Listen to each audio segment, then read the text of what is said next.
You saw him moderating with the Politichicks, and that is Josh Bernstein. He's a talk show host, political analyst, commentator, and national spokesman. He is one of the most sought-after TV and radio guests in conservative media today. Josh has been called a political savant by many of his industry peers because he's often got an encyclopedic breakdown on many of the issues that we face. He promises his audience a unique and original perspective that's straightforward and unapologetic. He's the national spokesman for the Association of Mature American Citizens, AMAC. Again, we said this before, 1.3 million members in AMAC, and what a great organization it is. His Josh Bernstein News Minutes can be heard daily on close to 50 stations in 25 states. His TV show's watched by thousands of people. The Josh Bernstein Show covers the news and issues affecting our nation in the way the mainstream media refuses to do it, with truth, honesty, and integrity. He boldly confronts the liberal hypocrisy. He dissects leftist ideology, and he dismantles liberal policy with intellect and facts. That's what we all got to concentrate on. Ladies and gentlemen, please welcome a fellow New Joysian, Josh Bernstein.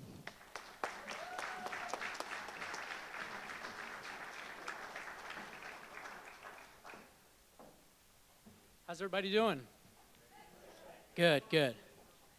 Okay, well, the first thing, good afternoon, Patriots, distinguished colleagues and speakers, and those watching around the country and the world. It is an honor and a privilege to be here in beautiful Myrtle Beach, South Carolina, to speak with you all today. I want to especially thank the man that has made this all possible for 6 years now. 6 years now, Joe Dugan. Joe, great job. Great job. Before I get started with my introduction and topics for today, let me all ask you a question. How many of you, by a show of hands, are members of AARP? I wasn't even expecting to see that many, but that's okay. Now, before you run me off of the stage for even suggesting that, that was a trick question. And the reason it was a trick question is I'm no fan of AARP at all. I am on the side of freedom and choice and liberty and limited government when it comes to healthcare choices and decisions. You know, one of the best parts of the GOP tax cut bill was the inclusion of the funding mechanism that gets rid of the individual mandate. I stand before you today as a TV talk show host, as she mentioned, political analyst, radio personality, and again, proud spokesman of an incredible and amazing group known as AMAC, the Association of Mature American Citizens. We are that conservative alternative to AARP. And for those of you who do have the AARP, which again, there was just a few of you, and you don't like their liberal activism in politics, again, there is an alternative. And one thing I want to do is I want to give you a phone number. And if you want to put this in your phone, that would be great. It's 888-262-2006. Again, 888-262-2006. I encourage all of you, if you're not a member of AMAC, please join AMAC. Mention my name, Josh Bernstein, and you know, we'll give you 1 year for free just for checking us out. So do that, please, and check this out. And then also, if you'd like to learn more about me, grab one of those things that we all like to talk into that the NSA likes to listen to, the cell phones, and you can download my free app on Android or iPhone. Now, let's talk about the state of freedom in America. I got to tell you, it's going to be a tough act to follow with Claire Lopez and Dr. Mitchell and Kevin Jackson cracking us up and everybody else that has given you guys information that, for the most part, you probably can't get too many other places. Well, here we are. Here we are, exactly 1 year to the day of the 45th President of the United States, Donald J. Trump. And what a year it has been. Make no mistake about it, folks. President Trump's election was a reprieve. Okay? It was a reprieve for America, a nation under constant assault for over 8 years by an administration that was hell-bent on its, quote, fundamental transformation. Never in our history have the American people suffered from a worse breach of trust by their own government. A government that used its own intelligence communities to unmask and spy on its citizens, including a presidential candidate. A government who used the IRS to target and harass its political adversaries. A news organization, and I use that term loosely, CNN, that colluded with a presidential campaign by planting fake stories, allowing the campaign to sign off on what they planned on writing, and even supplied the questions to the Democratic campaign before a debate. Shameful. But despite all that, we are here celebrating President Trump's first year in office. And this is a major, major accomplishment for this country.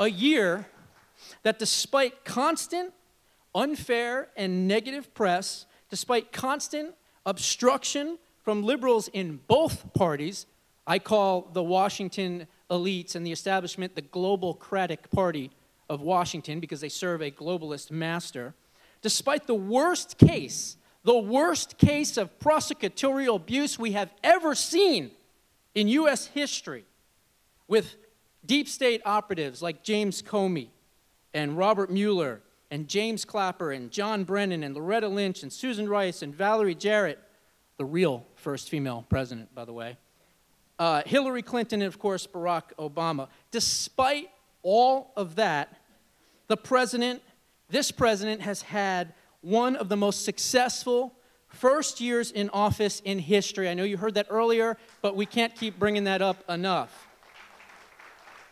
$6 trillion in new wealth, stock markets smashing records on a daily basis, Neil Gorsuch on the court, no TPP, no climate accord, and we are finally leading from the front instead of from behind.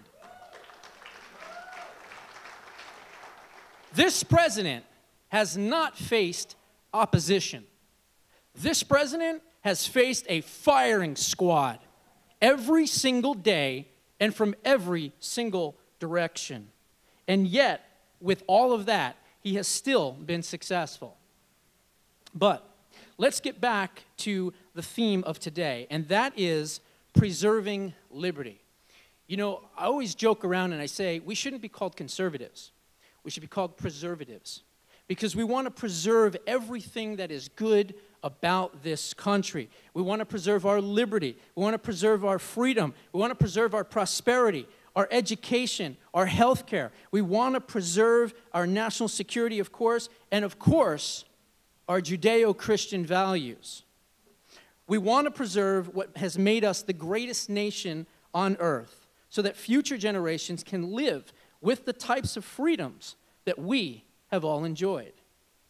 But the truth is that there are many obstacles to our goals of preservation. Who are these judges?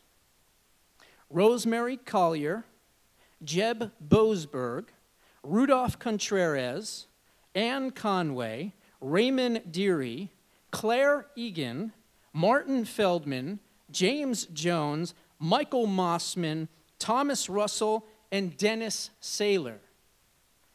And why should you care? How can these judges that I just named affect all of our lives? And how have they already affected not only politics in Washington, but politics and our lives in general? The names are very familiar to us when we say and hear John Roberts, Samuel Alito, Clarence Thomas, Neil Gorsuch, Anthony Kennedy, Elena Kagan, Sonia Sotomayor, Ruth Ginsburg, and Stephen Breyer, because those are the judges on the U.S. Supreme Court. But who are those 11 judges that I just mentioned? And what is their significance? They make up the 11 judges on America's most secretive court, the FISA Court. We all have heard the word FISA. It's all over the news. We've got to get this memo released. I'll talk about that in a minute. This court is probably just as powerful as the U.S. Supreme Court. It operates in almost complete secrecy, and almost all of its cases, arguments, and hearings are closed to you, the public. All FISA Court judges are appointed by one person, and that is the Chief Justice of the U.S. Supreme Court, so in this case, John G. Roberts. They are appointed without congressional review and without confirmation, and they answer to just about no one.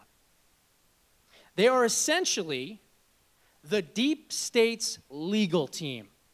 Okay? Let me repeat that. The FISA Court is essentially the deep state's legal team. They issue warrant after warrant after warrant to the NSA and the FBI, and they are rubber stamping our freedoms, our liberty, and our prosperity away on a daily basis.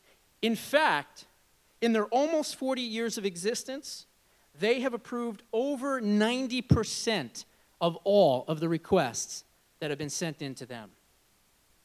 Let that sink in for 1 second, okay?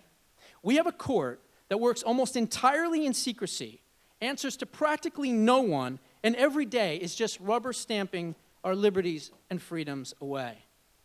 It is time that Congress reins in the power of this court. This court was used as a political weapon against President Trump, his administration, and his associates. We now know, because it's just come out, that this new report is going to show extensive abuse of powers and collusion between Obama officials, the FBI, and the DOJ against Donald Trump during the election and after. Release the memo. Hashtag release the memo. We've got to put the pressure on Congress. Call your members of Congress. Tell them that this needs to come out. The public needs to see what we have already known. You see, one of the good things about this last election is that the left can't call us tinfoil hat wearers anymore, because it's not. We've been proven correct, because we saw the levels of collusion. It wasn't just bias, it was collusion. We saw what the Clinton campaign did to Bernie Sanders. We saw, even before that, how the undercover videos by James O'Keefe, who I've had the pleasure to interview on my show, he showed that the left has been cheating for over 50 years on video. Yeah, we've been cheating for over 50 years, and we're not going to stop. So again, the tinfoil hats are in the garbage, folks. This is all real, and it's finally been proven as such. So it is time that these judges should require a confirmation. Also, their records should be made public so long as they do not affect national security. This court needs more balance and, of course, accountability. Now, I'm going to switch topics here and talk about illegal immigration. President Trump was not elected and did not beat 17 other highly qualified candidates because he was going to cut taxes, repeal Obamacare, and renegotiate NAFTA, okay? He was elected because he was the only candidate willing to say what needed to be said in regards to immigration, and that is building the border wall.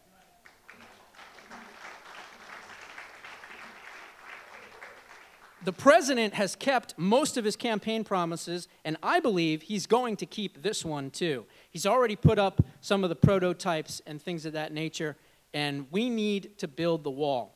So the American people understand that without a border, you have no country. And without security, you can't have jobs. And if you have people stealing Americans' jobs, you're not going to have a good economy. So they understand that neither of these things can be achieved long-term without real border security.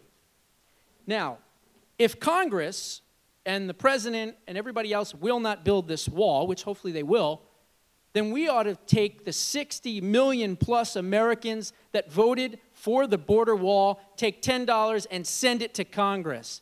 How about that? Make them wake up and realize that, hey, we can appropriate the funds right here, the American people, if it comes to that. Now, the Republicans are working on DACA, and they are basically at the point where they're still negotiating it. There's two versions. There's the Senate bill and there's the House bill, and I'm going to get into that here in just a second. But there are many in Washington who don't want the border wall, and including, unfortunately, in the Republican Party. We knew that the Democrats were going to be obstructionists, but many of us never thought that the Republicans were going to be this defiant, this difficult to work with, and quite frankly, this lame. The sad truth is that the Republicans in the Senate and Congress would rather be back in the minority without the responsibility of governing than to see this president be successful, okay? That's a sad reality, but it's a fact. Because if they didn't, then they'd be doing the things. They wouldn't be fighting against the president. They'd be helping him with his agenda. Now, again, the media has not told the American people the truth, obviously, on his agenda. He has accomplished amazing, amazing things. But if we had a Republican Congress and Senate that was willing to work with him even more, we wouldn't be embarrassed 4 times trying to repeal Obamacare. You know, in 2010, give us the House. Okay, we give you the House. In the Senate in 2014, give us the Senate. We promise we'll fight, we'll fight, we'll fight. Well, we can't. We've got a Democrat in the Oval Office. So I tell you what, go out there and get us a Republican, and we promise, we promise, we promise. If we have all 3, we'll make it happen. Well, guess what? What are your excuses? Get the job done. So they need to understand, and that is the sad truth, that the DACA proposal that the Senates are working on would be an absolute disaster for America, a disaster for our national security, and of course, which maybe they don't realize, a disaster for the Republican Party. Ask yourselves this question. Why would liberal leftist groups, Democrats, and Hollywood all be yammering and clamoring to give DACA citizenship, to give these kids citizenship, if it helped Republicans? They wouldn't. It doesn't help Republicans. It helps Democrats.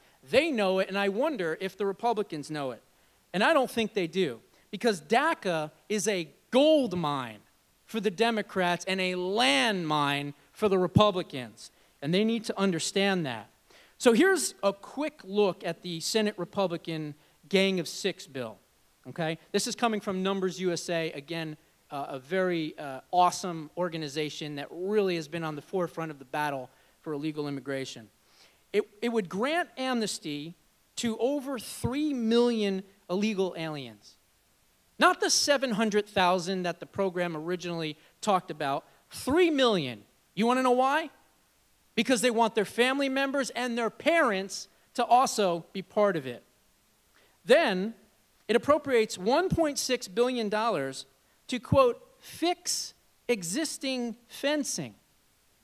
Not for a border wall, no appropriation for steel construction on the southern border. No, to fix existing fencing. About the only thing that it does do is it ends the visa lottery, and it appropriates $1.1 billion to hire more Border Patrol agents. However, their jobs are supposed to be to, quote, dig more roads. Do the Republicans think that we're that stupid? Do they think we're that stupid, that we're going to just be appeased, that, oh, you did a couple of nice things for us, you're going to give 3 million illegal aliens amnesty, and we're just going to shut up and just be quiet about it? Just incredible. Now, the House bill is much, much better, but even it doesn't go far enough, in my opinion. It's H.R. 4760. It ends chain migration, and it ends the visa lottery. Great things. It requires all businesses to use E-Verify. It defunds sanctuary cities and allows victims of illegal immigration to actually sue, which is a great thing. But here's the thing. It appropriates, quote, unspecified money for border wall construction. Well, why is it unspecified? Why can't it be 10 billion or 14 billion or whatever it might be?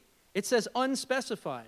And then it gives amnesty to 700,000 DACA aliens.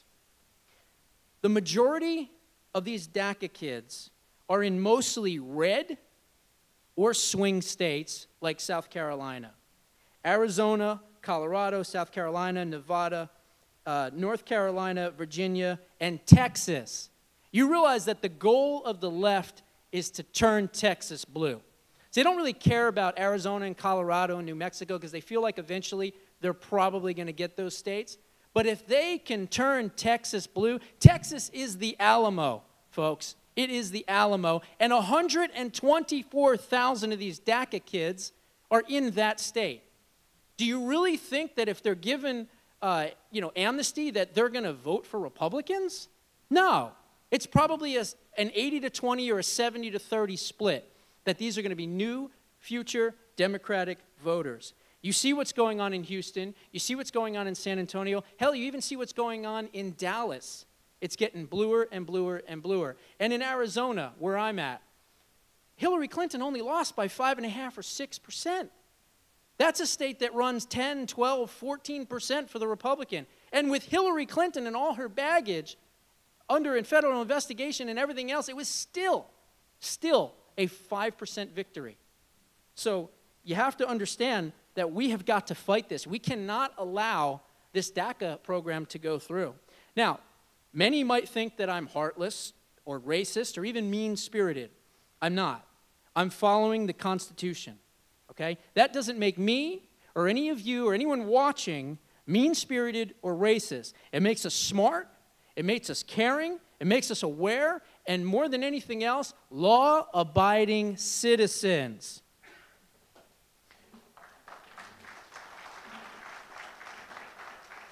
Article 1, Section 8, Clause 4 states that Congress, not the executive branch, Congress, shall have the power to establish a uniform rule of naturalization.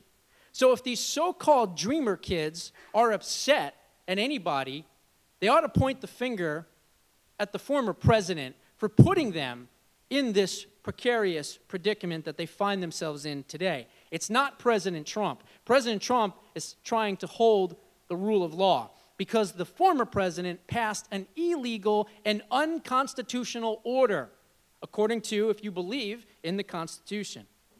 Now, let's switch gears one last time, and let's talk about this Mueller witch hunt. We talked about it earlier. I'm certainly not Tom Fitton. I don't have the access to that type of information. I'm, not a lawyer. I'm not in the CIA or anything like that. I do a TV talk show, and I pay attention. But I will say this. As I said earlier, the Russia investigation is by far the worst case of prosecutorial abuse in U.S. history. Why this circus freak show is allowed to continue is just beyond me. The only information the Russians got was from Hillary Clinton's email server and her felony-level gross negligence. It is not a hack when, due to her own gross negligence, the Russians, Chinese, and many other countries were able to obtain our intelligence. The aim and focus of Mueller's witch hunt is to try to delegitimize the results of the 2016 election. Pure and simple. They used the deep state's legal team, the FISA Court, to try and prevent President Trump from winning last November, and that is the biggest crime, and that's the crime that needs to be investigated the most, and it's not being investigated. I hope President Trump is listening because I'm going to give him some free advice right now. Politically, I understand that it would be tough to just fire Robert Mueller. You could do it. You could just take the testimony from James Comey at the Senate Judiciary Committee and said, well, Mr. Comey said that I'm not under investigation, not once, not twice, but 3 times. So what are we investigating? I'm ending this thing, no further questions. That would be bold. It's probably something that I would do, but there is another way. You can end the Mueller investigation without firing Robert Mueller, and here's how you do it. You start 5 simultaneous investigations. You tell the Department of Justice to start 5 investigations into James Comey's leaking, into Fusion GPS, into the Clinton Foundation, into Uranium One, into obstruction of justice by Loretta Lynch and Tarmac Gate. And that is how you end the Mueller investigation, because they'll be spinning around trying to get out from underneath all the other things that are going on, that the Mueller investigation will be a moot point. Okay? That is how, if this Justice Department wants to get rid of this thing without firing him, that's free advice, President Trump. That's what you need to instruct your Department of Justice to do. That, in my opinion, would end this witch hunt. Now, what I have laid out today, so far, would be illegal in almost any country in the Middle East except for Israel and many other countries around the world. But it's still legal here, thank God. And the question now is, will it remain that way?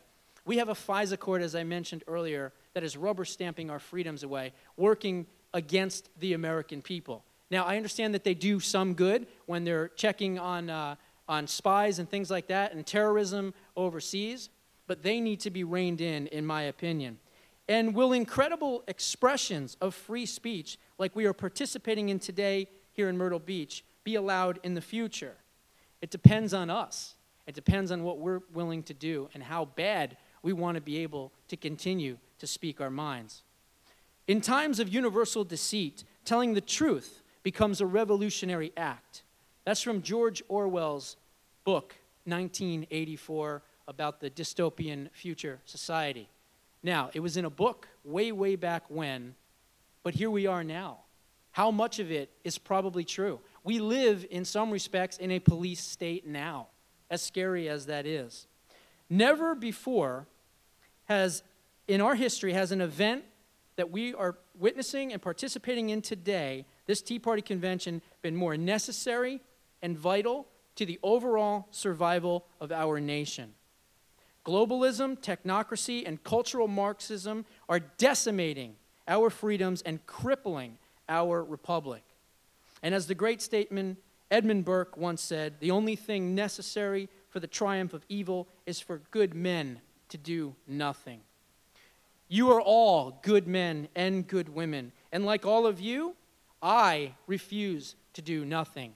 I have done a lot of investigations. I have done investigations on the American Red Cross and their donation practices and the exorbitant amounts of salary that they pay their people, and 38% of everything that goes to them only goes to the cause. The rest goes to administrative fees and everything else.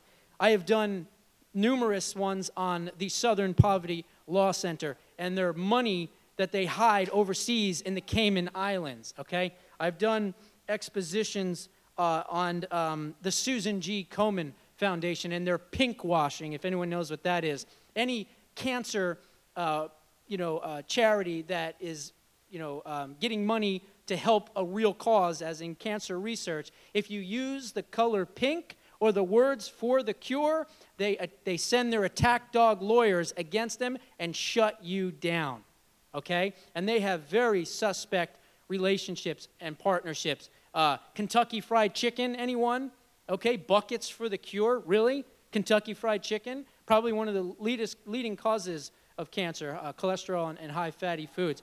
You know that they actually had a perfume a few years ago that was so toxic that it had to be removed from the market? You know why? Because it caused cancer. Imagine that. So this is some of the things that we are dealing with. We will speak up. We will not be silenced. We will educate the naive. We will pray for the faithless. And we will always, always, always tell the truth. Thank you so much for allowing me to tell the truth to all of you today. God bless you all, and may God bless America. Thank you.